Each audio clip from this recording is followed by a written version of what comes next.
Henrique, é com você. Vamos lá então, pessoal. Vou começar lendo aqui as perguntas. Antes, só reforçar que o companheiro Rui tem os programas Análise Política na TV 247, às 16 horas, todas as terças-feiras. Às sextas-feiras tem Análise Internacional, às 14 horas. E às segundas-feiras, programa Marxismo, às 13 horas. E toda quinta, a live das 5 no DCM, na TV do DCM, ao vivo às 17 horas. Também lembrar vocês que nós estamos aí abrindo as inscrições para a Universidade de Férias, que vai tratar sobre o que é o stalinismo.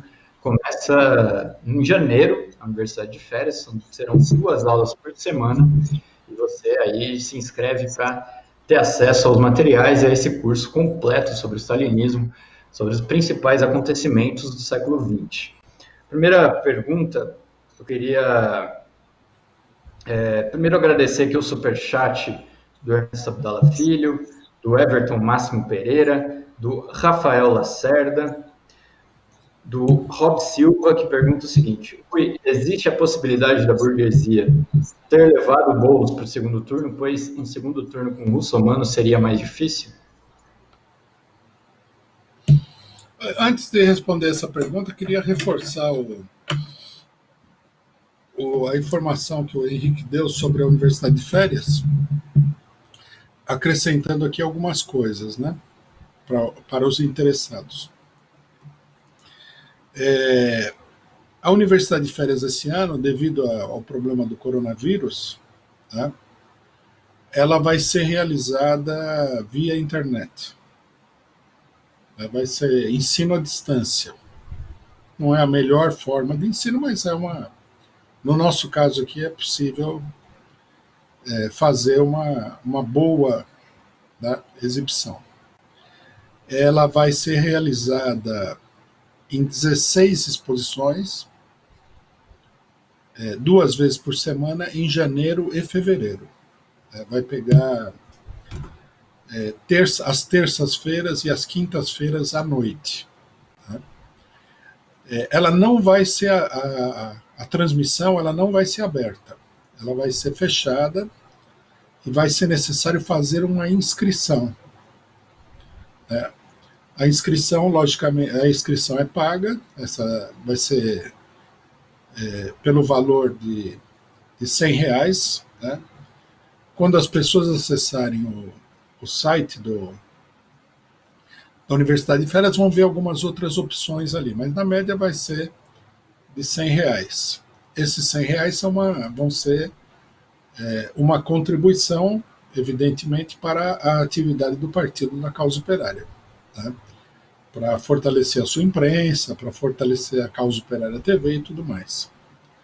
A partir de segunda-feira, o site vai estar disponível para a inscrição. Né?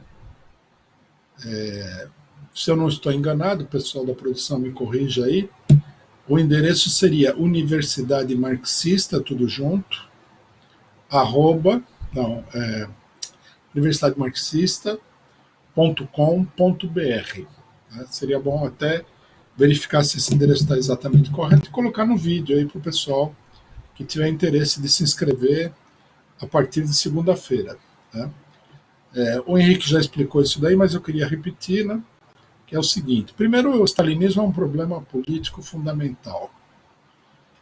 Num certo sentido, nós podemos dizer que tudo que o stalinismo fez, pregou e disse é o que seria o oposto da política revolucionária, marxista, leninista, para o movimento operário, para a revolução. Então, ao criticar a política stalinista, nós vamos estar também explicando todo o sentido da política revolucionária. Né? Qual a política revolucionária diante do fascismo, diante das frentes populares, diante da revolução, como aconteceu na Espanha, diante da Segunda Guerra Mundial, diante dos desenvolvimentos após a Segunda Guerra Mundial e assim por diante. Né? Isso daí vai ser um curso que vai tratar de inúmeros aspectos da teoria e da política marxista. Em segundo lugar, nós temos que entender que o stalinismo ele começa a se estabelecer na União Soviética em 1924, 7 anos após a vitória da Revolução Russa. Então, nós, num certo sentido, nós vamos pegar desde a Revolução Russa, um pouquinho antes também, vamos falar brevemente da trajetória do Stalin antes da Revolução, que é inexpressiva, durante a Revolução e tudo mais, e vamos acompanhar, né, a política da burocracia stalinista até o colapso da União Soviética. A União Soviética foi um país muito importante na política mundial durante todo esse período, e a sua atividade está relacionada com todos os grandes acontecimentos da política mundial, né?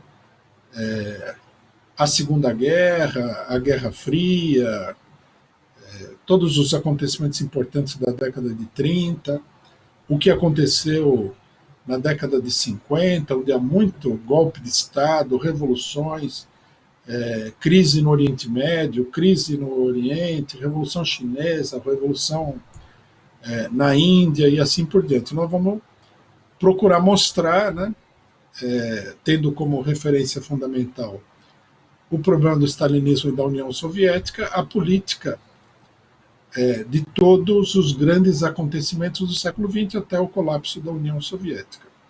Quer dizer, para quem tem um interesse em conhecer bem, né, esses acontecimentos, nós estamos oferecendo esse curso. Nós vamos fazer as 2 primeiras partes do curso agora, e nós vamos fazer a terceira parte do curso no meio do ano, né, na universidade de férias do meio do ano, que esperemos seja feita tanto presencialmente, com as pessoas ali, com o tradicional acampamento da juventude do PCO, como através do vídeo. Bom, qual que... expliquei tanto que até esqueci. Qual que era a pergunta? Existe a possibilidade da burguesia ter levado Boulos para o segundo turno, pois um segundo turno com Russomano seria mais difícil? Não acredito nisso, não. Eu acho que a burguesia levou Boulos para o segundo turno porque, primeiro, que eu acho que era mais tranquilo o Boulos, né? A gente viu que o Boulos fez uma campanha sem... Não foi uma verdadeira campanha eleitoral de alguém que considera o outro lado como um inimigo político. Foi uma campanha de comadre. O Boulos volta e meia elogiava o Covas, essa coisa toda. O próprio PSDB já tinha falado que eles queriam uma campanha, entre aspas, civilizada, né? Então, eu acho que não, que o Boulos era bem funcional para o plano da burguesia. E mais ainda, ele indo ao segundo turno, né? Eu acho que agora fica claro que isso daí fazia parte do plano da burguesia desde o começo. Ele aparece assim como uma grande personagem política, que na realidade ele não é, né? Ele é como foram os outros candidatos do PSOL, né? Principalmente, ele lembra muito, principalmente, a Heloísa Helena, que era muito direitista e que a burguesia procurou fazer com que ela tirasse muito voto do PT na eleição presidencial. Talvez o Boulos seja a próxima Heloísa Helena, vai saber. Vai para a eleição presidencial. Heloísa Helena, se não me engano, naquele momento teve 6 milhões de votos. Foi a maior votação do PSOL numa eleição presidencial. Então, vamos falar o que é verdade. 6 milhões de votos, se a burguesia conseguir essa proeza, né, que ela conseguiu com a Heloísa Helena. Por que não? Seria um desastre para a campanha do PT, né?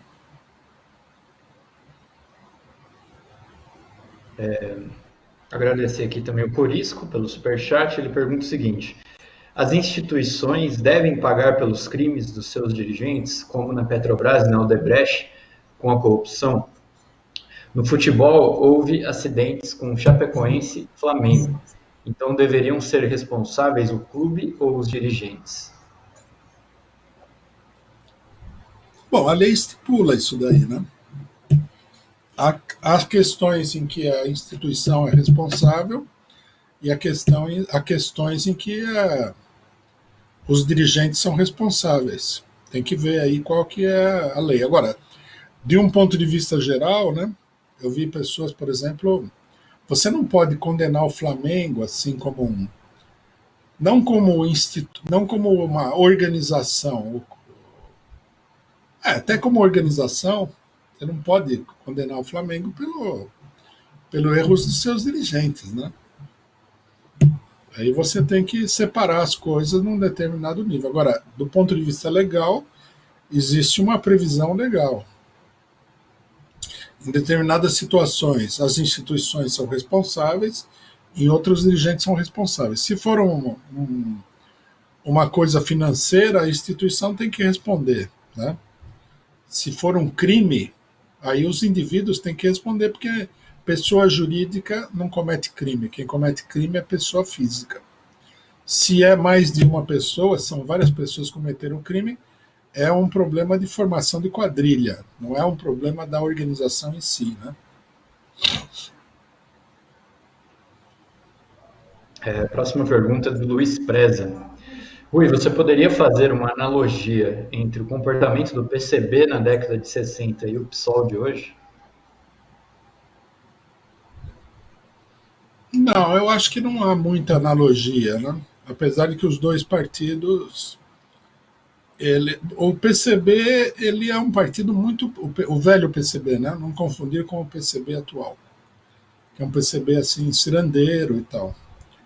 O velho PCB era um partido muito peculiar, né?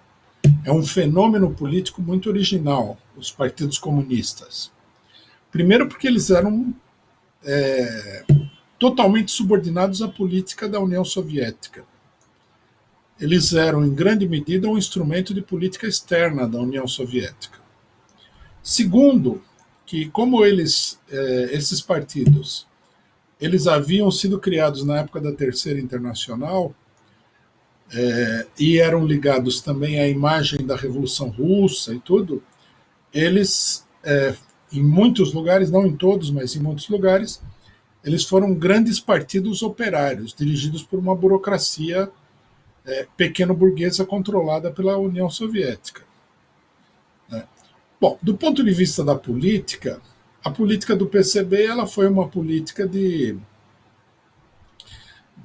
da década de 60, foi uma política de apoio ao governo João Goulart. Mas era uma política de apoio. Primeiro, o PCB não apoiava o governo João Goulart contra a direita, ele apoiava a política mesmo do governo João Goulart, que era uma política capituladora diante da direita. Né? Uma coisa é você falar, não, se o João Goulart fizer só aquela reforma, nós apoiamos a reforma contra a direita. Nós somos contra o golpe de Estado militar, a favor da permanência do João Goulart, etc. E tal. Isso daí é uma coisa. O PCB não. O PCB ele acompanhava o governo João Goulart, que era um governo burguês, e um governo que capitulava e acabou capitulando totalmente diante do golpe de Estado. Esse foi um erro da política do PCB, que é uma política de colaboração de classes.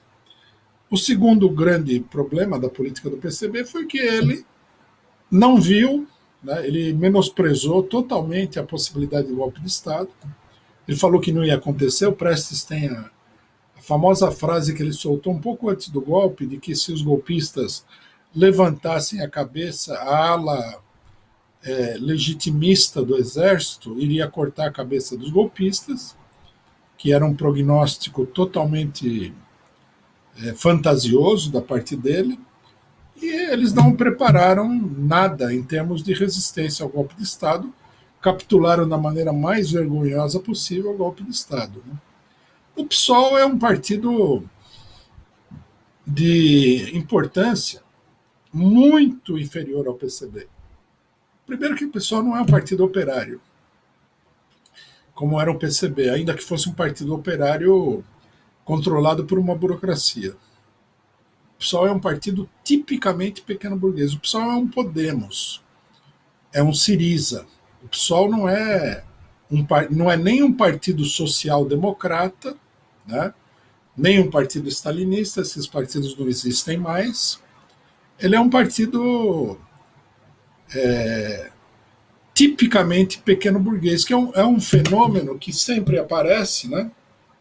Por exemplo, antes do golpe militar de 64, você tinha aí o PSB, que era um partido pequeno-burguês.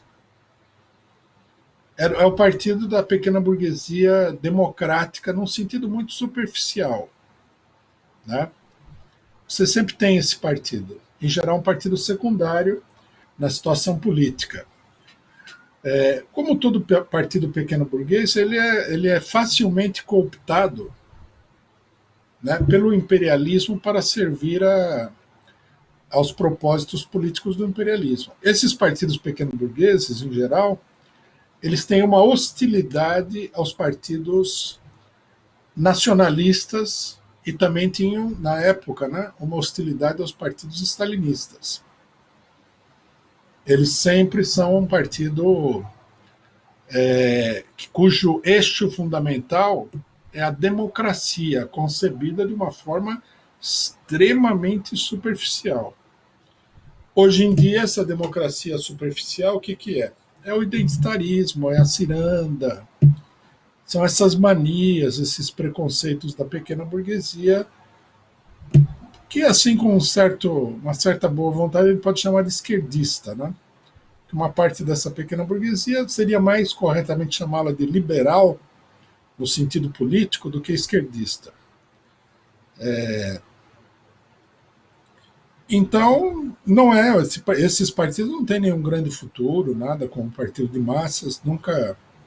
Você vê que o Siriza ele foi chamado pela burguesia a compor o governo e ele sustentou a política do imperialismo no governo. O Podemos agora, então, está fazendo um papelão muito parecido. O PSOL vai fazer a mesma coisa. Aqui, quando você discute política no Brasil, o pessoal brasileiro está acostumado com esse sistema eleitoral brasileiro, que é votar no candidato, né? Então aí cria-se toda uma baboseira em torno das qualidades pessoais do candidato. Não, ele é isso, ele é aquilo. Eu vi no caso não é só no caso do Boulos, né? No caso da direita também tem muito disso. Ele é excelente administrador e tal. O cara nunca administrou nem a casinha de cachorro dele na casa dele. Nunca fez nada, é um playboy. Excelente administrador, um homem com qualidades, toda uma farofada para enganar a população. A esquerda faz a farofada com a cor de rosa, porque não é vermelho, né? Eles não gostam de vermelho. Com a cor de rosa. Então, o Boulos, que personalidade, um homem que não sei o quê, isso é tudo uma baboseira. Não tem personalidade nem personalidade. Você tem que ver são as estruturas políticas, se elas têm alguma solidez, né? Se a pessoa está ligada à classe operária. O Boulos, ele foi candidato pela primeira vez, ele tem tão pouca necessidade de enganar um movimento politizado e tudo mais, que ele já, na primeira eleição, ele já foi lá se abraçar e beijar com empresários, já falou bem da polícia, já criticou o Covas porque não dava atenção, já foi ultradireitista, quer dizer, é um candidato artificial, tipicamente pequeno burguês. O pessoal que quiser se iludir com o Boulos, pode se iludir, mas isso aí não é nada, né? Tem gente que acha que o Lula é pior. O Lula, a gente pode ver as coisas que ele fez, mas o Lula ele é um representante de um amplo movimento de massas, ele não é um indivíduo solto, né? Por isso que a burguesia também não quer ele, quer o Boulos, mas não quer ele.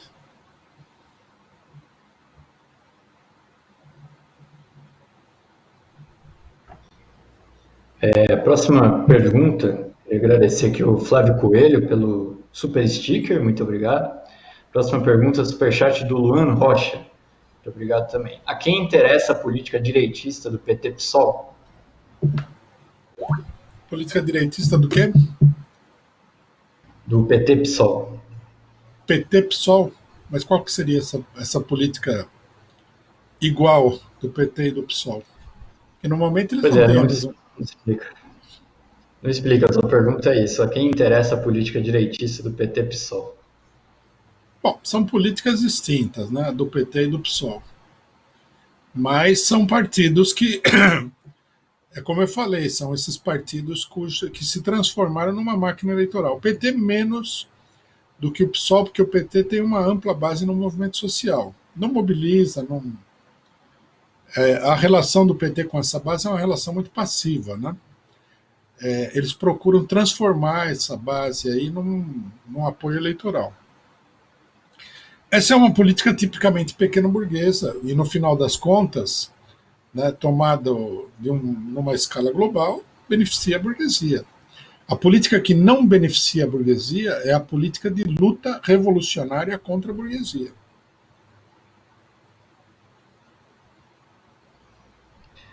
Próximo superchat aqui é do Eros Henrique. Ui, esse homem é que não está ligado na estratégia do Chico Tripa Barroso sobre as urnas. A CIA e a FBI não tem computadores anti-hackers. O TSE, com as urnas invioláveis, vai vender para a CIA e a FBI por bilhões de dólares. Um comentário dele aqui. Cristiane Rocha também mandou um superchat. Vida longa ao PCO, muito obrigado. E o Emanuel Ferro também, outro superchat. Rui, não seria oportuno iniciar uma campanha Acorda CUT para mobilizar a classe trabalhadora nesse momento? Bom, nós vamos aos sindicatos da CUT com as nossas propostas. Mais do que ir aos sindicatos, nós vamos também aos trabalhadores na base.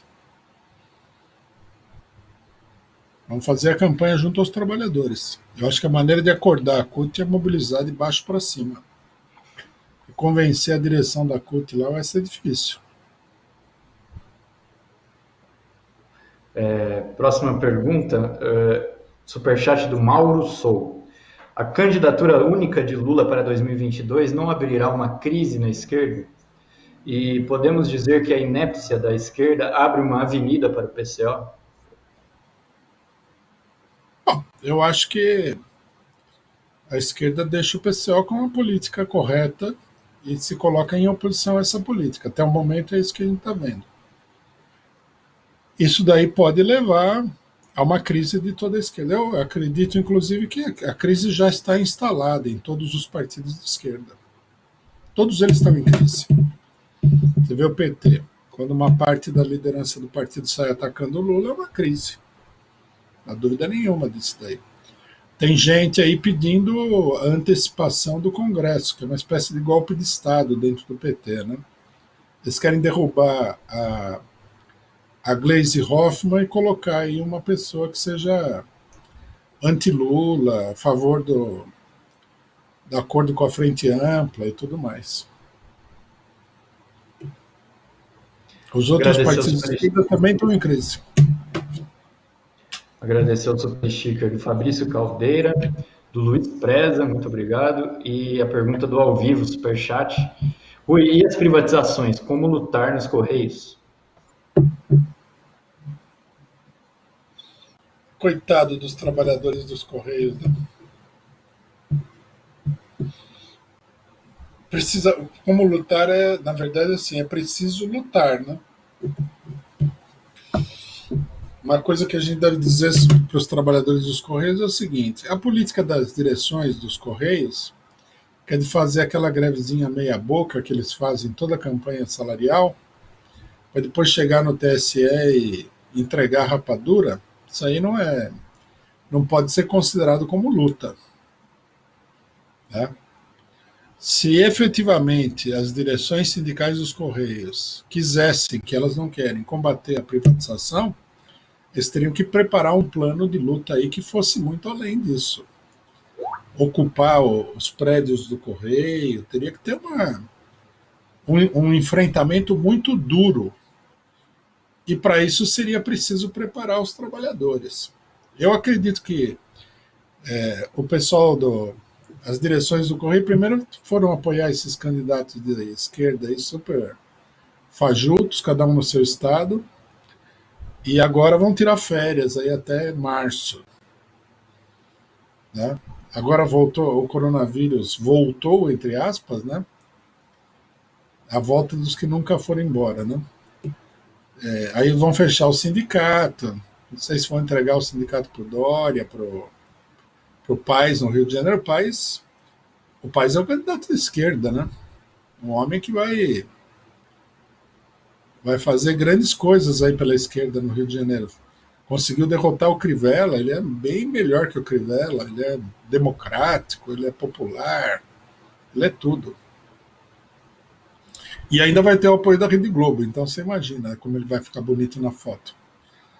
O pessoal teria que estar se organizando, mas eu acho que infelizmente essas direções dos Correios, elas estão aí simplesmente gozando a vida, não estão preocupadas aí com a privatização. E a privatização vai ser uma destruição total da empresa. Eu não vejo campanha nenhuma do Correio, nada, não ouço nem falar. De vez em quando alguém faz aí uma live, como se diz, né?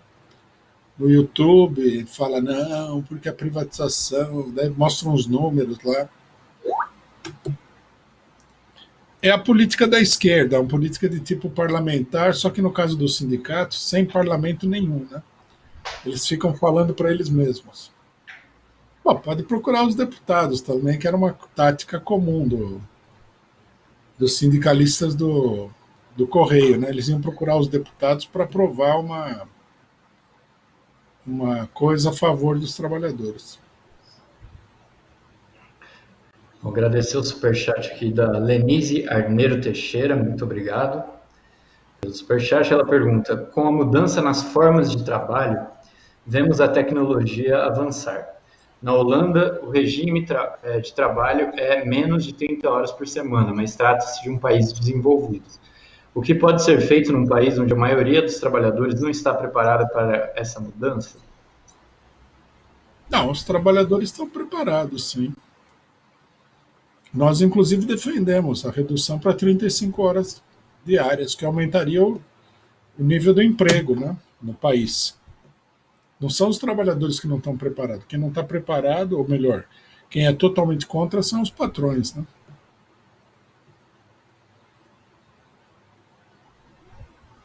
Próximo superchat aqui do Elias Moraes, muito obrigado. Rui, como está a briga dentro do PT após os acontecimentos dessa semana? Você tem informações? A base do partido está reagindo? Em sua opinião, que possíveis desdobramentos poderão ocorrer dentro do PT? A impressão que eu tive foi que as declarações do cidadão aqui de São Paulo e do Jacques Wagner, elas tiveram uma repercussão muito negativa dentro do PT. Tanto que um ficou quietinho, né, depois de dar aquela declaração idiota, e o outro meio que recuou, não estou brigando com Lula, mas eles não mudaram de opinião, só eles perceberam que ir na raça, assim, atacando Lula, não ia dar certo. Inclusive, eu me surpreendo assim com a capacidade desse pessoal. O que eles achavam? Que a base do PT ia rejeitar o Lula só porque eles estão falando, sendo que eles não têm popularidade nenhuma? Jacques Wagner, ele não é popular nem no estado dele, que dirá nacionalmente. Só se a burguesia apoiar, né? Esquema bolos, mas isso é difícil. Agora, eu acho que sim, que há muita gente aí que. Existe a turma do vamos encostar o Lula, e existe a turma do vamos preparar um outro candidato, porque o Lula não vai ser candidato. Tem essas duas turmas aí.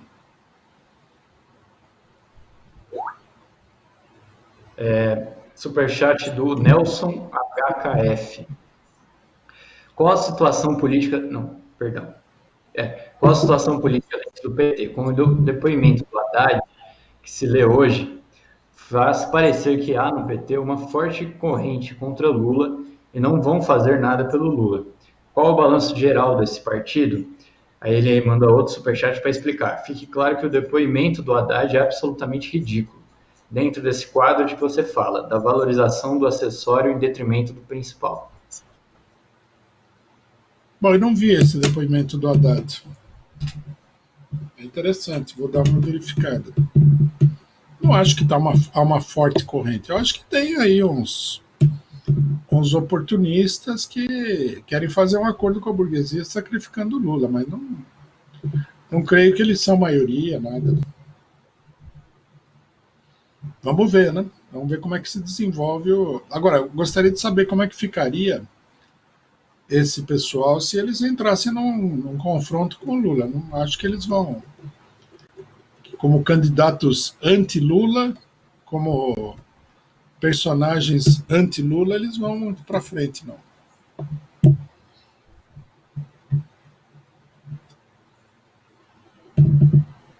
Agradecer aqui também o próximo superchat do Fernandes da Silva.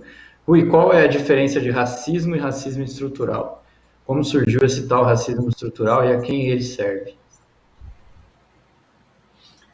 Olha, racismo é uma ideologia. Quer dizer, eu acho que fulano é inferior, que o negro é inferior ao branco. É uma ideologia. É uma ideologia que serve para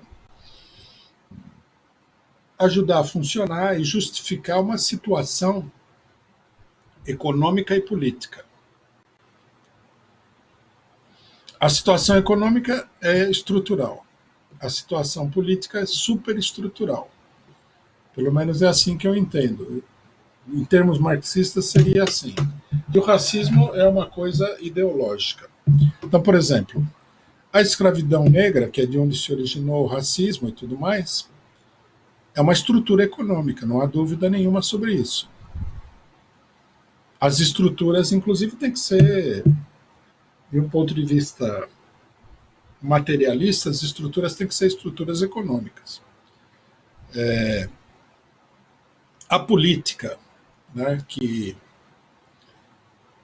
juridicamente aprova legitima a escravidão, quer dizer, uma situação de extrema opressão e exploração de uma determinada população, é uma coisa, não é estrutura, é uma coisa legislativa, uma coisa institucional. Bom, quando aparece esse negócio do racismo estrutural, é um termo já, pela própria natureza, confuso. Né? De que estrutura que nós estamos falando? Do que se trata? Se trata da estrutura econômica? Não. No caso, já por falar em racismo, né, não se trata da estrutura econômica. Eles querem. A teoria seria a seguinte: o racismo ele está, como é que se diz? Impregnado nos costumes, nos hábitos sociais. Já se vê que não se trata de estrutura nenhuma. Quer dizer, por exemplo, o racismo está. Quando você põe a estátua do Pedro Álvares Cabral no Ibirapuera, que tem a estátua lá, o homem que. O europeu que chegou no Brasil, que estabeleceu o início daquilo que hoje a nação brasileira, então isso daí seria uma manifestação desse racismo que está impregnado. Né? Aí tem o problema do, sei lá, livros escolares, por exemplo, saiu a notícia recentemente que a própria neta do Monteiro Lobato está reescrevendo os livros do avô para tirar o que ela considera como racismo dentro do livro. Né? Eu, por exemplo, jamais compraria um livro expurgado desse daí. Já basta a ditadura censurando o livro, expurgando tudo, a igreja e tal, para você agora aceitar o expurgo de umas pessoas que não têm eira nem beira, né? Então, o ensino, o hábito, tal e tal coisa, é meio arbitrário, né? quais seriam as manifestações desse racismo impregnado na sociedade. É meio arbitrário. Pode ser um monte de coisa e pode não ser coisa nenhuma. Tá? Na realidade, isso é tudo uma bobagem, uma teoria besta.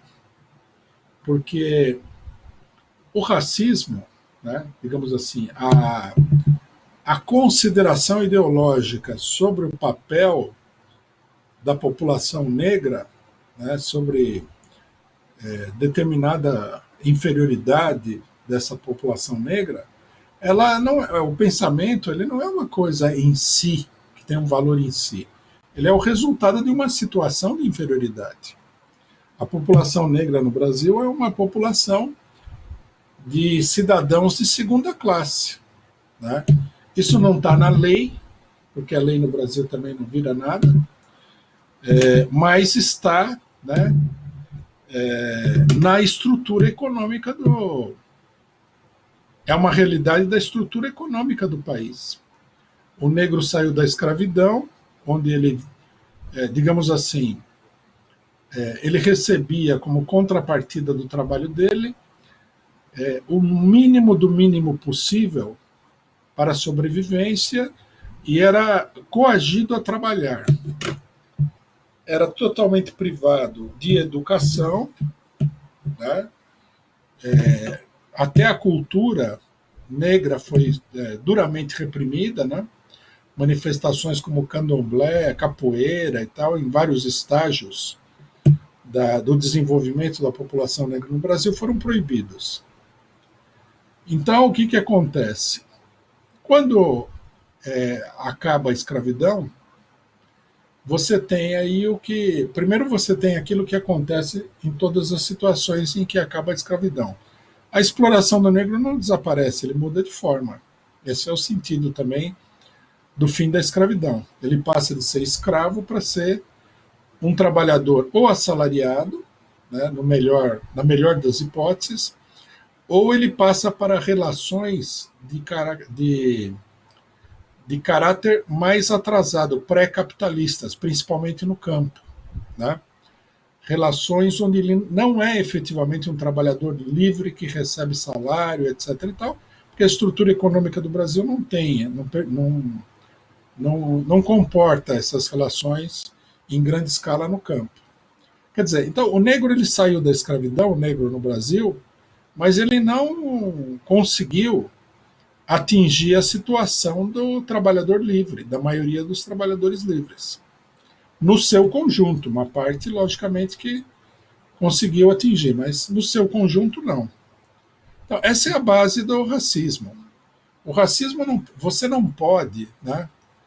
É um erro absoluto você tentar forçar a mudança da mentalidade das pessoas. A mentalidade não vai mudar assim. A única coisa que você vai conseguir é uma rejeição absoluta. Você tem que mudar a estrutura econômica da sociedade e a política.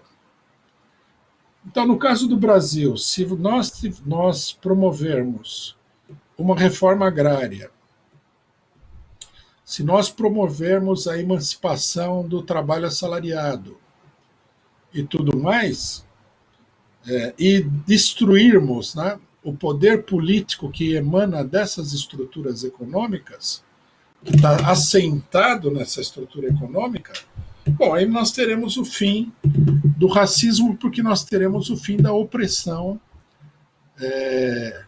do negro dentro da sociedade brasileira. É preciso acabar com a opressão, não com a manifestação ideológica da opressão. Até porque, veja bem, o que acontece com esse tipo de política? Ela é uma política que se presta ao encobrimento. Então, por exemplo, vamos supor que tudo que os identitários querem dê certo. Na televisão não há nenhum tipo de manifestação negativa sobre o negro. Na escola não há, aqui não há, tal. Mas a opressão não foi desmontada. Então, quer dizer, você tem uma aparência de igualdade numa situação de desigualdade. É como se você fizesse uma campanha para dizer, que é a campanha que a direita faz, de que o trabalhador ele não é trabalhador explorado, ele é um empreendedor. Isso aí não transforma nenhum trabalhador em empreendedor. É só um encobrimento ideológico. É o caso do Carrefour. O Carrefour lá, o cidadão propôs acabar com a terceirização. Além de ser uma proposta totalmente idiota, né? Totalmente idiota, porque o dono do Carrefour, controlando a segurança do Carrefour, vai ser diferente da segurança privada. Né? Quem acredita nisso, eu proponho o cara fazer alguma coisa aí que chame a atenção dos guardas do metrô, para eles verem como é que é a segurança contratada, como é boa a segurança contratada. Tem segurança contratada em várias empresas, e elas são extremamente brutais. É só o encobrimento. Esse negócio de mudar, tirar a estátua, mudar o nome da rua, sem falar que é arbitrário, né? Sem falar que é arbitrário, é apenas um encobrimento. Você tá pintando a parede que está podre de branco. Ela continua podre. O que vale não é a pintura, o que vale é a estrutura da parede. Então, o racismo estrutural, ele é um racismo, ele é uma concepção que procura atacar o problema da opressão do negro na aparência. Por que as pessoas querem atacar o problema do negro na aparência? Porque isso é uma política de uma mínima, uma crostinha bem pequenininha de negros que no último período, com a evolução do país, logicamente uma parte da população negra se integra à burguesia, à classe média e tudo mais. Como elementos de pequena burguesia e classe média, eles acham muito negativo serem retratados de uma maneira negativa, porque afeta a sua posição social, mas não tem nada a ver com a posição da maioria negra do país, de milhões de negros. É uma política que não ataca as raízes do problema e que serve mais para encobrir do que não. É melhor que, no caso do Carrefour, o Carrefour mostre a sua face racista, porque assim o negro vai se rebelar contra a coisa. Você aí chegar e o Carrefour contratou o homem do racismo estrutural, aí ele vai fazer propaganda de que se não for terceirizado e tal, daí o Carrefour aceita todas as sugestões bobas que eles vão apresentar, aí vão falar o Carrefour, inclusive com a contribuição de eminentes personalidades do movimento negro, papapá, se reformulou, deixou de ser uma empresa racista. Dá para acreditar nisso daí? Nós vamos acreditar, né? Que é o Carrefour e qualquer outra empresa capitalista vai deixar de ser racista? O dono do Carrefour já falou, né? Que eles não são racistas porque 57% dos funcionários são negros. É uma frase infeliz, porque na fazenda de cana-de-açúcar do Nordeste, 100% dos funcionários eram negros. Quer dizer, o número de negros que tem empresa não muda nada no racismo. Quer dizer, é uma política para enganar todo mundo. Agora, o mais importante de tudo, por que eles querem enganar tanto? Porque se eles não enganarem o suficiente, até o pessoal identitário vai acabar se revoltando e nós vamos ter uma revolta racial no Brasil que vai ser muito violenta, que é esse episódio do Carrefour, que algumas pessoas foram lá depredar o supermercado, vai parecer uma brincadeira de criança.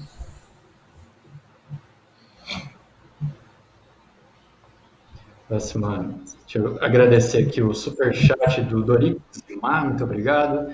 Da Marisa Reichmar, acho que é assim que fala, muito obrigado também. O novo membro do canal, Dinho Ferreira, muito bem-vindo aí, muito obrigado.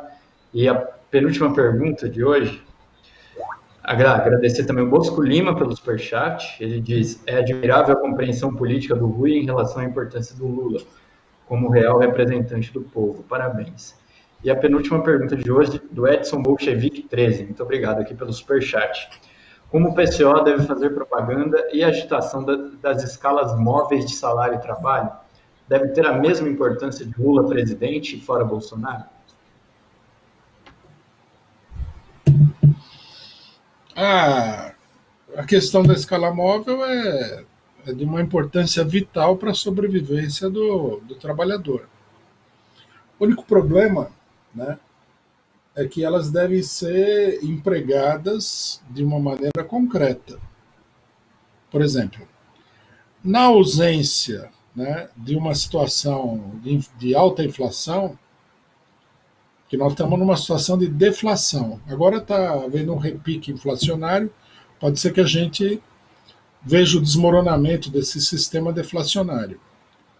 Na ausência de uma inflação alta, a palavra de ordem de escala móvel de salários, ela não produz nenhum efeito sobre os trabalhadores porque não está colocada a desvalorização sistemática do salário. Né? Nós temos que usar outras reivindicações, como, por exemplo, o aumento salarial nas campanhas, aumento real, etc. e tal, ou a luta por um salário mínimo vital, quer dizer, que corresponda a todas as necessidades de uma família trabalhadora. A reivindicação de escala móvel de horas de trabalho também é uma reivindicação, essa sim, mais adequada para a situação que nós estamos vivendo. Em todas as situações onde houve demissão em massa, os sindicatos deveriam ter proposto a escala móvel. Por exemplo, agora no Correio nós temos o Correio abriu aí um plano de demissão voluntária, que é um nome cínico para um plano onde ou você aceita o acordo que eu estou te oferecendo, eu vou te demitir na raça. Né? É uma coisa cínica. Os sindicatos deveriam falar não à demissão, não ao plano de demissão voluntária, não se inscreva, não aceite, propomos a redução da jornada de trabalho para que os 12 mil trabalhadores continuem trabalhando. É um caso em que poderia ser aplicado. Houve demissão aí em algumas montadoras, em São José dos Campos, em outros lugares, onde o sindicato deveria ter duas propostas: ocupação da fábrica, até que as demissões sejam revogadas, e escala móvel de horas de trabalho.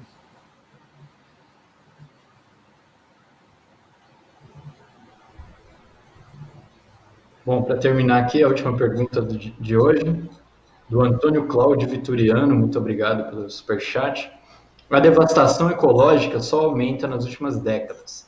Só o socialismo pode estancar essa devastação ou podem ser tomadas medidas paliativas no capitalismo? Bom, logicamente que é preciso ter um programa, né, para a questão ecológica. Só que esse programa teria que ser muito diferente daquilo que é feito hoje. Né? Por exemplo, hoje em dia os programas aí em relação à questão ecológica são todos programas dos capitalistas, que são uma fraude total. E essas questões, como, por exemplo, o desmatamento da Amazônia e tal, que também é uma questão que, tudo bem que nós não defendemos a política de desmatamento, né? Mas é uma questão que deveria ser vista de uma maneira muito diferente do que está sendo visto. Né? Então, quer dizer, para você, a grande medida para para conter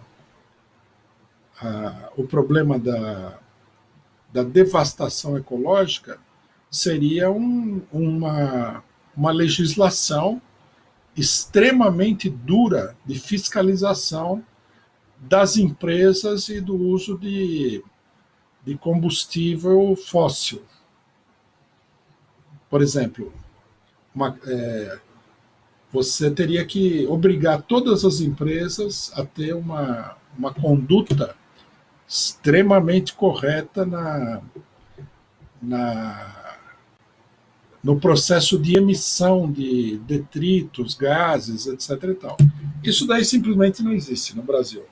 O pessoal joga no rio, solta no ar, faz o que quer, é uma lambança. E depois teria que obrigar as empresas a produzir veículos que, mesmo que usem o combustível fóssil, eles teriam que ter uma série de dispositivos de filtragem, de tudo mais. Agora, quem que vai desafiar as empresas que são os maiores emissores aí de gás carbônico e tudo mais? Todo mundo sabe disso. Não é mistério nenhum, né? A ecologia vira um divertimento, o pessoal fica catando copinho de plástico aí no Pico do Jaraguá e tal. Não, isso aí não é uma coisa boba.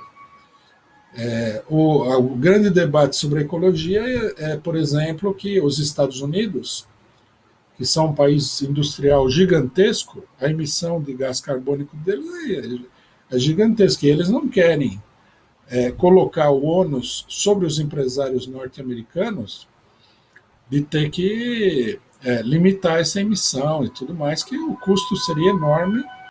Né? Os europeus pressionam, que é para porque eles acreditam que as empresas norte-americanas fazem uma competição desleal. Eles não protegem o ambiente também totalmente, mas eles protegem mais. E os norte-americanos fazem uma competição desleal. Então, o problema está aí. Agora, a coisa seria obrigar, por exemplo, os capitalistas norte-americanos a tomar medidas de alto custo para reduzir a emissão de gás carbônico, por exemplo. Tomar medidas de maior segurança para evitar acidentes ecológicos. Tudo isso daí, no final das contas, é um problema de dinheiro. Dentro do capitalismo, não vai acontecer.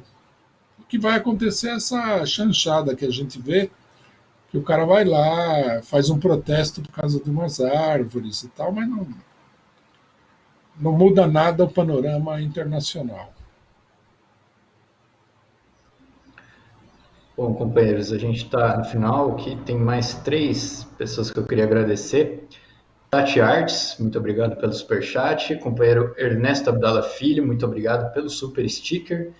E o companheiro Guilherme Ferraz, que comenta: estou ouvindo muito a frase "a culpa é do povo". Quais seriam os principais argumentos políticos para combater este pensamento? Dá tempo de responder essa, Rui? Uhum. O povo é mau mesmo. Eles tinham que gostar do bolo. Isso é como uma coisa assim, você tem que. Quem que não reconhece que o Boulos é a salvação da humanidade? É só olhar para ele que você já sente isso daí. A maneira de combater isso é o seguinte: você quer que o povo vote em você, vá atrás do voto do povo. Torne-se uma pessoa atraente para o povo. Né? Isso em primeiro lugar. Em segundo lugar, eleja-se com seus próprios votos. Não fique roubando o voto do partido alheio, como o Boulos fez com o PT. Quarto lugar, se ele quer o voto do povo, ele tem que romper com a Folha de São Paulo, a Veja, a Rede Globo, o Caetano Veloso, a mulher dele, os empresários do mercado financeiro, né?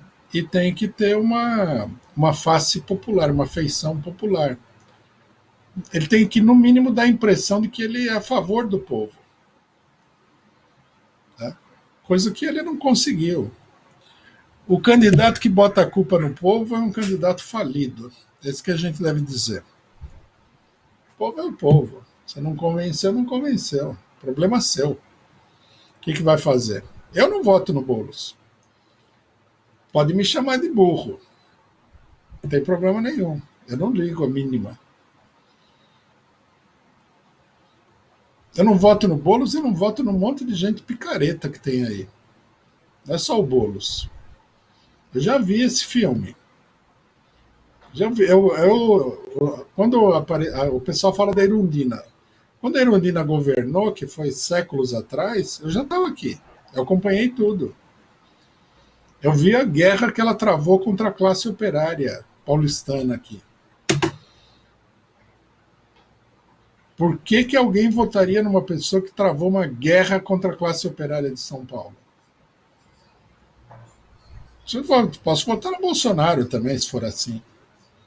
Outra coisa, esse pessoal que os inteligentes que falam que o povo é burro, chamaram a votar no Paes. Quem vota no Paes é inteligente? Candidato da Rede Globo, meu amigo.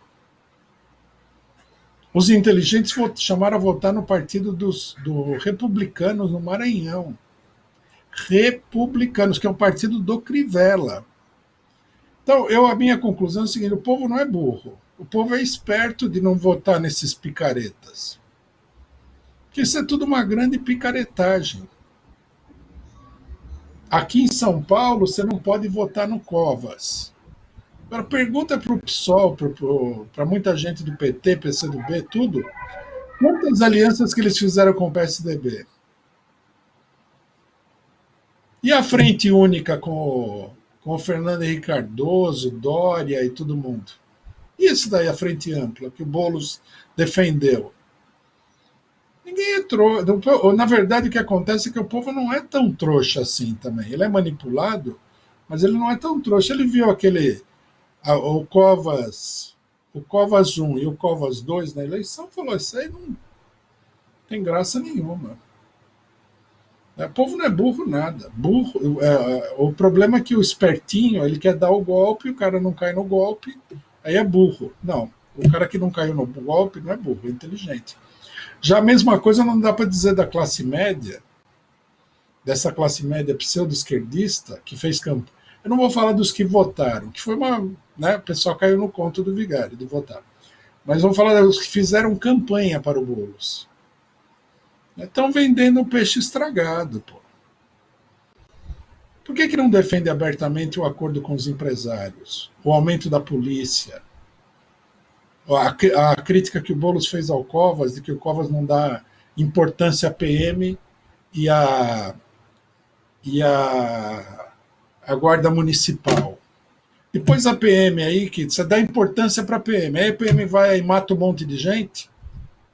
Mas não falam nada.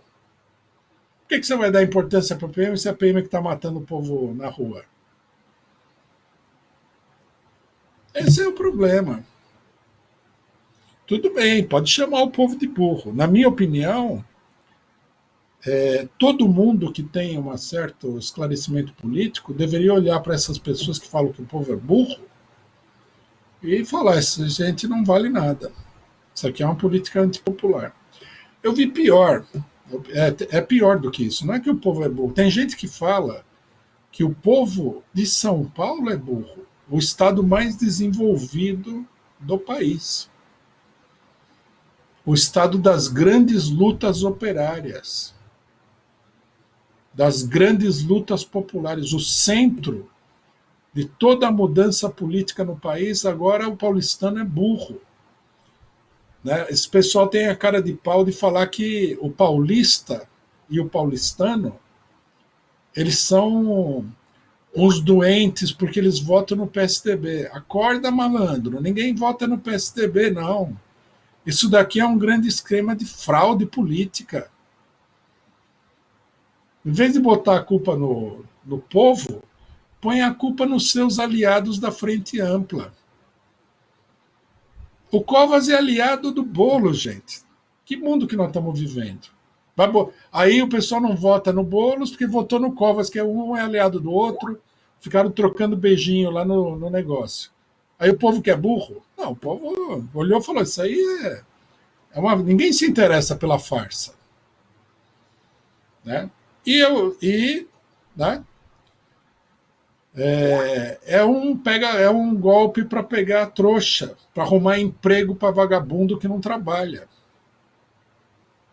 O cara quer subir na vida pisando nas costas do povo. E a hora que o povo tira as costas, você é burro, paulistano é burro.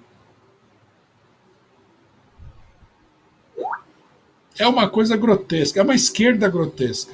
Quanto antes o pessoal pensar, refletir, abandonar tudo isso daí, melhor.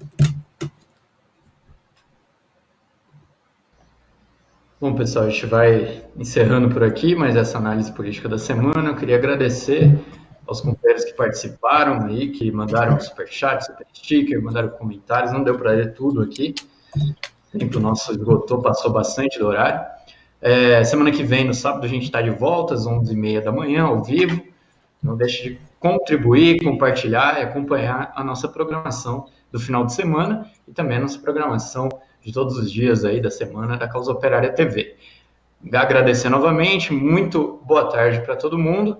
A gente fica por aqui, sábado que vem tem mais análise política da semana. Boa tarde, até mais, pessoal.